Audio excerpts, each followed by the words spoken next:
Ayun, good day sa inyo mga kabentutista. In this video ay magpapalit tayo ng shifter ng ating project bike mga idol. Ayan, yung micro new shifter. Ayan, nakuha natin yan sa Shopee. Ayan, made in China lang yan mga idol, no? Ayan, tingnan natin kung sulit ba yung item na yan. Ayan, bali kine-check ko na dyan yung mga parts niya sa loob mga idol, no? Ayan, yung mga plastic parts, tsaka yung gearing niya sa loob. Ayan, mukhang okay naman siya mga idol, no? At saka yung mga paddle niya.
At yung maliit naman mga idol, no? Yung pangbawas.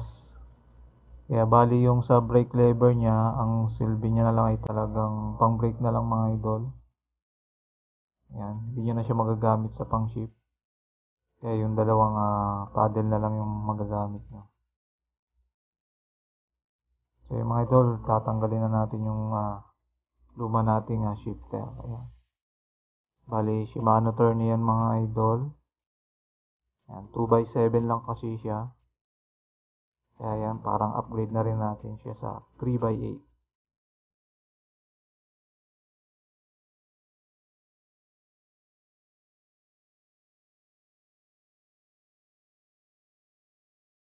Sa mga nagtatanong nga pala mga idol kung magkano natin siya nakuha, no?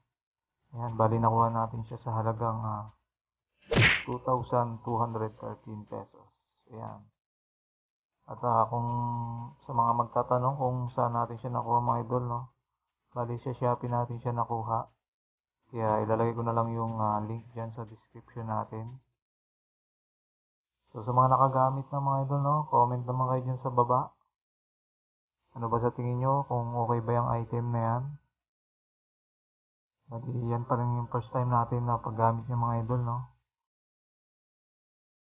Medyo nag-aalangan nga tayo mga idol kasi masyado siyang mura mga idol sa halagang 2,000.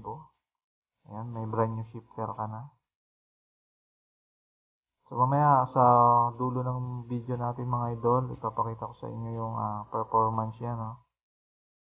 Kahit pa paano mapakita ko sa inyo kung okay ba yung shifting niya. At ayun na mga idol, no? Bali wala namang issue yung ating Tourney na STI, no? Bali mag-upgrade lang talaga tayo sa 3x8 na setup. Yan, bali yan yung update natin sa bike natin mga idol, no? Sa ating project bike. Yan. Parang balak ko siyang gawing gravel bike mga idol. Yan, next natin yung gulong. Si bali dyan sa video na yan, naka 3x na tayong crankset. Yan, kinabitan ko yan ng 3x na crankset. Kaya parang gulong na lang yung kulang mga idol para maging gravel bike na siya.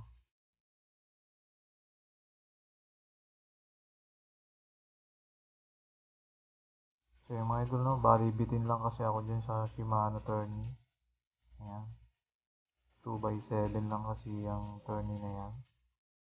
Ang cuts natin ay nasa 8 speed tayo mga idol.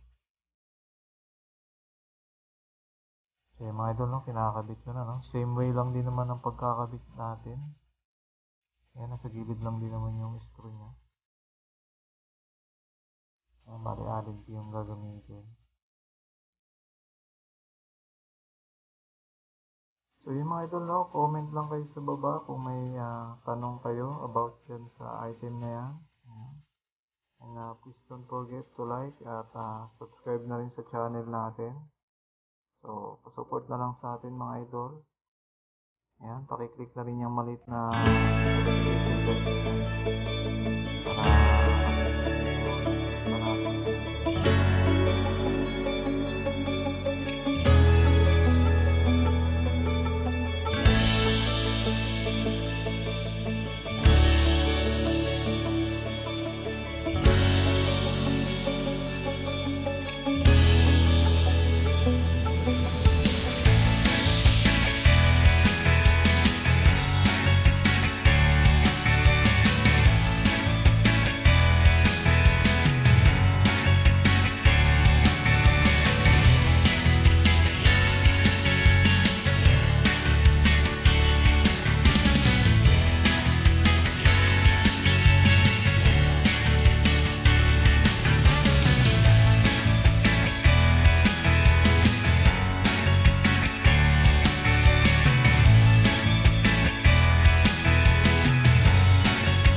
So yun mga idol, no, ayan na yung bagong modification natin sa ating project bike. Ayan, yan, kitang-kita nyo naman mga idol, no.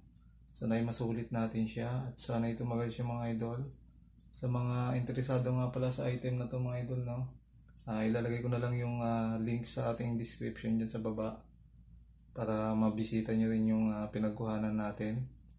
At sa mga gustong malaman kung tatagal ba itong mga idol, please don't forget to subscribe my channel. Ayan. At i-click nyo na rin yung maliit nating notification bell para updated kayo sa mga susunod pa nating video.